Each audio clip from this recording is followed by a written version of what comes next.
Hello guys, my name is Mohit, your chemistry teacher from planet. ठीक है।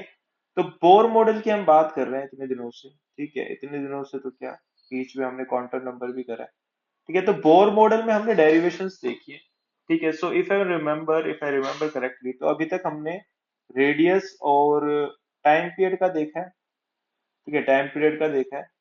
और इसी के साथ हमने we have also seen the energy. Energy का हम देख चुके हैं। ठीक है। सो हमने ये देखा है। ठीक है, आई थिंक वेलोसिटी का रहता है, आई एम नॉट श्योर, मेरे को चेक करना पड़ेगा। But coming back to the topic, मुझे ये पता है कि हमने अभी फ्रीक्वेंसी नहीं करा। ठीक है, फ्रीक्वेंसी नहीं करा अभी। ठीक है, अगर आपने टाइम पीरियड का कर रखा है तो frequency is easy, because we know that frequency is nothing but 1/t। 1/t, और यही एक रीजन है कि फ्रीक्वेंसी की जो यूनिट होती है apart from hertz, second inverse पे होती है। ठीक है। बट मैं थोड़ा सा रिवाइंड करता हूँ चीजों को। ठीक है, हम पहले बात करते हैं टाइम पीरियड की, क्योंकि टाइम पीरियड से ही हमारा जो है फ्रीक्वेंसी आएगा।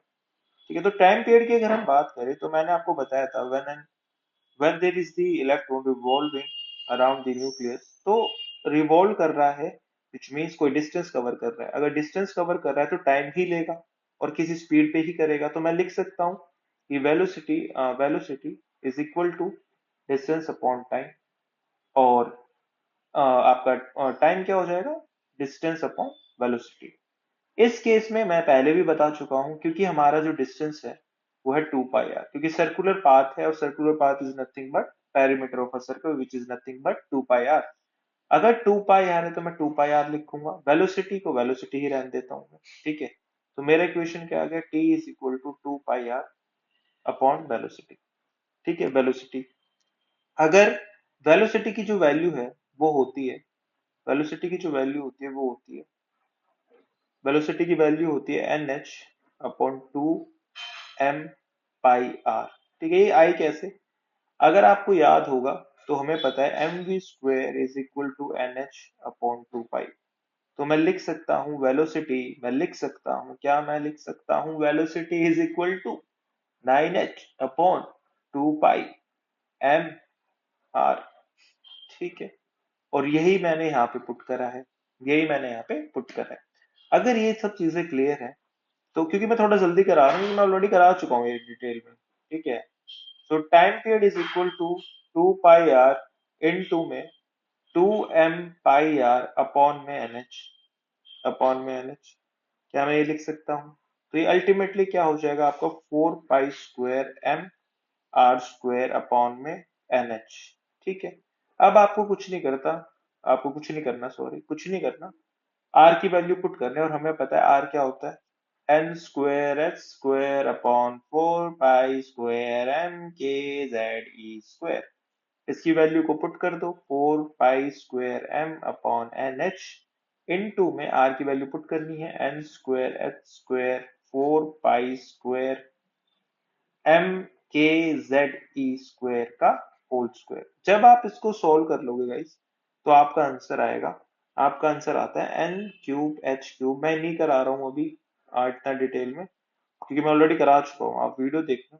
ठीक है, n³ h³ upon 4 pi square m k square z square e की पावर 4, ये आपका आंसर आता है।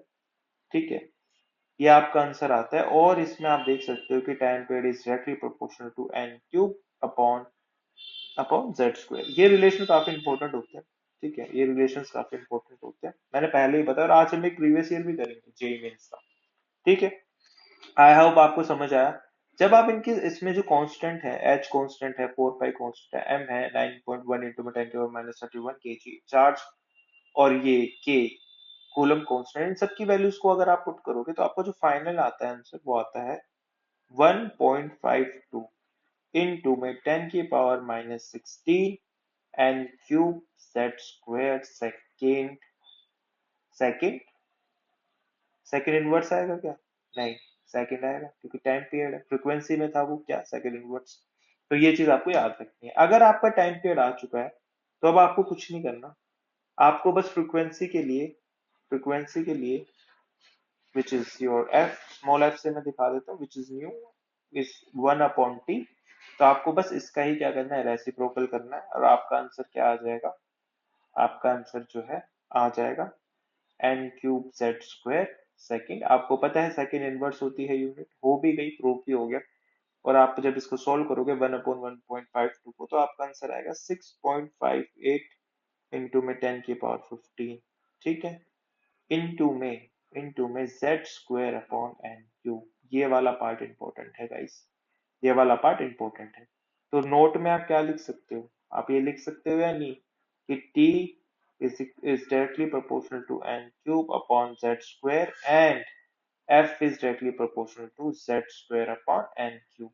ठीक है, ये आप लिख सकते हो या नहीं लिख सकते। ठीक है, तो इसी के साथ आपका टाइम पीरियड भी रिवाइज होगा और आपने देखा फ्रीक्वेंसी का भी क्या सीन है। ठीक है, बट अब हम करते हैं कुछ क्वेश्चंस। ठीक है, अब हम करते हैं कुछ क्वेश्चंस। तो डायरेक्टली मैं एक अच्छा क्वेश्चन लेके आया हूँ आप लोगों के लिए। ठीक है, आप उसको सॉल्व करना, मैं लिखता हूँ यहाँ पे। ठीक है, ये जेई मेंस में आया है। ठीक है, क्वेश्चन पीवाई क्यू है। According according according to Bohr Bohr atomic theory atomic theory atomic theory बोल रहा है बोर के एटॉमिक थ्योरी के बेसिस पर, number one, kinetic energy kinetic energy of electron is directly proportional to z square upon n square। Okay, बहुत बढ़िया, बहुत बढ़िया। बी पूछ रहा है the product the product of velocity v of electron and principal quantum number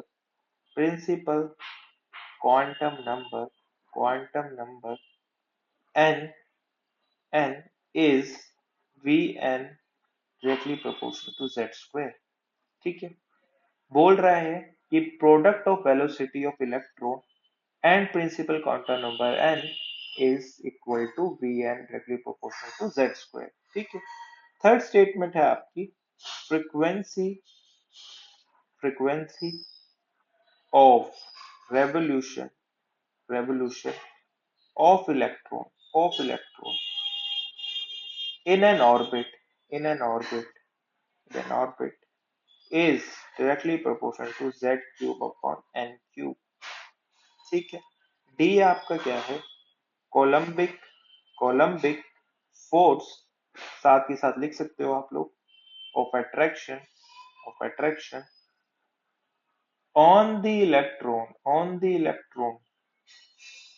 is is z cube upon n force. ठीक है, options क्या है, ऑप्शंस दे रखे हैं आपको। ऑप्शंस ऑप्शन है आपका पहला सी ओनली, दूसरा ऑप्शन है आपका ए ओनली, तीसरा ऑप्शन है आपका A C and D only, and fourth option is A and D only. ठीक है, ये चार आपके ऑप्शंस हैं, आपको एक बताना है कौन सा सही है। ठीक है, ऑब्वियसली एक ही सही होगा, एमसीक्यू आता है पेपर। ठीक है, ठीक है, तो बताइए, मैं रिपीट करता हूँ। According to Bohr atomic theory, kinetic energy of electron is directly proportional to z square upon n square। The product of velocity v of electron and principal quantum number is vn directly proportional to n square। Frequency of revolution of electron in an orbit is z cube upon n cube। Coulombic force of attraction on an electron is z cube and n cube, n की power 4। ठीक है, देखो frequency पे चलते हैं। अभी हमने frequency पढ़ा है, फ्रीक्वेंसी हमारे आगे की किसके बराबर होता है, frequency Z square upon N cube के। ठीक है, तो यहाँ पे कितना दे रखा है हमें, ये वाला स्टेटमेंट तो गलत हो जाएगा। हमें पता है कि Z square by N cube होता है, पर यहाँ पे क्या दे रखा है फ्रीक्वेंसी को, जेड क्यूब एन क्यूब। तो ये स्टेटमेंट क्या हो गया आपका, गलत। इसका मतलब सी नहीं हो सकता, इसका मतलब ये नहीं हो सकता, ये नहीं हो सकता। अब दो ऑप्शन बचे आपके, ए एंड डी और ए। इसका मतलब ए तो सही है 100%। ए क्या है, kinetic energy of electron is directly proportional to Z square by N square. ये बिल्कुल सही है स्टेटमेंट, बिल्कुल सही है स्टेटमेंट। कैसे, आपको पता है total energy is equal to minus kinetic energy. ठीक है, अगर ये बात सच है तो आपको पता है टोटल एनर्जी कितनी होती है, -13.6 इंटू में Z square by N square. तो ये कितना हो जाएगा, प्लस माइनस माइनस प्लस, तो ये कितना हो जाएगा काइनेटिक एनर्जी आपका 13.6 इंटू में Z square by N square. तो ये रिलेशन तो सेम ही है जेड स्क्वायर और एन स्क्वायर का। तो पहली स्टेटमेंट क्या होगी आपकी सही। इसलिए ये रिलेशन क्या था जो मैंने करवाया था लास्ट क्लास में वो इंपॉर्टेंट था। तो ये स्टेटमेंट होगी आपकी सही। I hope it is clear. I hope it is clear. ठीक है। तो अब मुझे बताओ कि बी स्टेटमेंट क्यों गलत है, क्योंकि बी तो देखो इसने ऑप्शन में भी नहीं थी। ठीक है, तो वो बोला है the product of velocity of electron v into में n is directly proportional to z square. ठीक है। अब इस अब हम एक बार इसकी स्टेटमेंट को लेते हैं। हमें पता है वेलोसिटी का जो फॉर्मूला होता है, हमने यहाँ पे पुट करा था वेलोसिटी क्या, नहीं।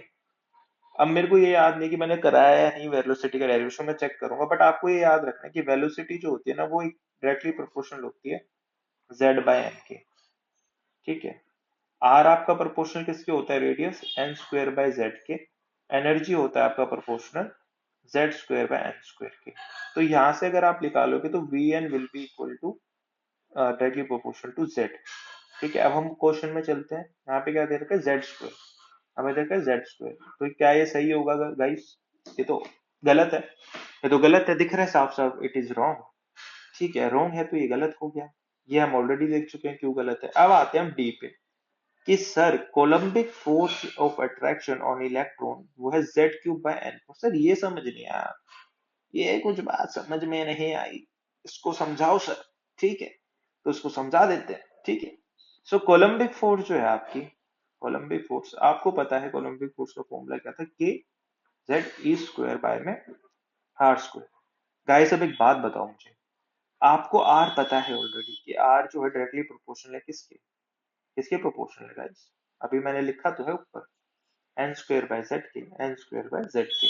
तो अगर आप इस चीज को पुट कर दो वहां, के जेड ई square upon N square upon Z का स्क्वायर, तो ये क्या आ जाएगा, के जेड ई स्क्वायर इंटू में जेड स्क्वायर ऊपर आ गया, अपॉन में क्या है एन स्क्वायर। तो कितना आ गया जेड क्यूब बाय में, एक बार चेक कर लेते हैं कुछ गलती तो नहीं है, एन स्क्वायर। ठीक है। अब एक बार चलते हैं स्टेटमेंट क्या है। अरे अच्छा हाँ, देखो एन स्क्वायर का होल क्यू होल स्क्वायर है ना गाइस, होल स्क्वायर। तो ये क्या हो जाएगा, फोर हो जाएगा। ठीक है, फोर। अरे हो जाती है मिस्टेक, क्या हो गया। ठीक है। ठीक है, तो समझ आया। तो मिस्टेक तो क्या थी गाइस, होल स्क्वायर लेना है तो जेड स्क्वायर मैंने ऊपर ले लिया था और एन की पावर फोर हो जाएगी। तो हमारा आंसर क्या आ जाएगा कि हमारा आंसर आ जाएगा radius oh sorry coulombic force is directly proportional to Z cube by में N four, which is correct. देखा आपने कैसे उसने दिमाग लगाया, इसकी वैल्यू पुट करवा दी आपसे यहाँ। ठीक है, तो माइंड को ओपन रखना है, इतना मुश्किल क्वेश्चन नहीं था। ठीक है, ये तो मैंने एक्सप्लेन करा है इसलिए टाइम लग रहा है, नहीं तो आपको ये तो पता ही चल गया था ए और ए और टी, फिर आपको सिर्फ डी स्टेटमेंट सॉल्व करनी थी, आपका आंसर आ जाता, which will be fourth option. ठीक है। आई होप आपको ये लेक्चर पसंद आया होगा। ठीक है, ये क्वेश्चन कराना ही मेरा मेन एजेंडा था। ठीक है, अगर आपको ये सब समझ आ रहा है तो यू कैन फॉलो अस। ठीक है, you can follow us on YouTube, you can follow Planet. ठीक है, हमारे कोर्सेज भी हैं प्लेनेट के। So we are happy to help you guys. ठीक है, तो आई होप आपको ये समझ आया। ठीक है, so we have what we have done today is कि आज हमने जो है टाइम पीरियड देखा, टाइम पीरियड को हमने रिलेट करा फ्रीक्वेंसी से, then we see the importance of these relations which are like r is equal to z, uh, r is equal to n square by z। इस type के relations का हमने importance देखा, कैसे वो पूछ सकता है। ठीक है, एक दूसरे में हमने देखा कि कैसे जो है कि कोलम्बिक फोर्स का यूज करा उसने रिलेशन, एंड ट्राई टू उस रिलेशन में कोलम्बिक फोर्स से उसने कैसे रेडियस का रिलेशन जो है ऐड कर दिया। ठीक है, यही होता है, इससे ज्यादा क्या ही पूछेगा। ठीक है, तो आपको माइंड ओपन रखना, आपको समझ आना चाहिए, इसलिए हम डेरिवेशन कराइए मैंने आपको। ठीक है, जिससे आपको याद रहे। ठीक है, मेरे एग्जाम टिप्स ये ही रहेंगे कि आपको एटलीस्ट ये रिलेशंस जो है याद होने चाहिए, m v r is directly proportional to N H upon two pi, important है ये। दूसरा आपको ये याद होना चाहिए कि कोलम्बिक फोर्स के जेड ई स्क्वायर बाय में r square is equal to m v square by r. ठीक है, ये आपको याद होना चाहिए। तीसरा आपको रेडिया का जो फॉर्मूला है N square H square upon में फोर पाई स्क्वायर एम के जेड ई स्क्वायर, ये वाला भी याद रहना चाहिए। ठीक है, ये आपको अगर याद है तो कुछ भी ड्राइव कर सकते हो बोर मॉडल से। ठीक है, आई होप आपको समझ आया। Thank you guys for joining, we will see you in next lecture.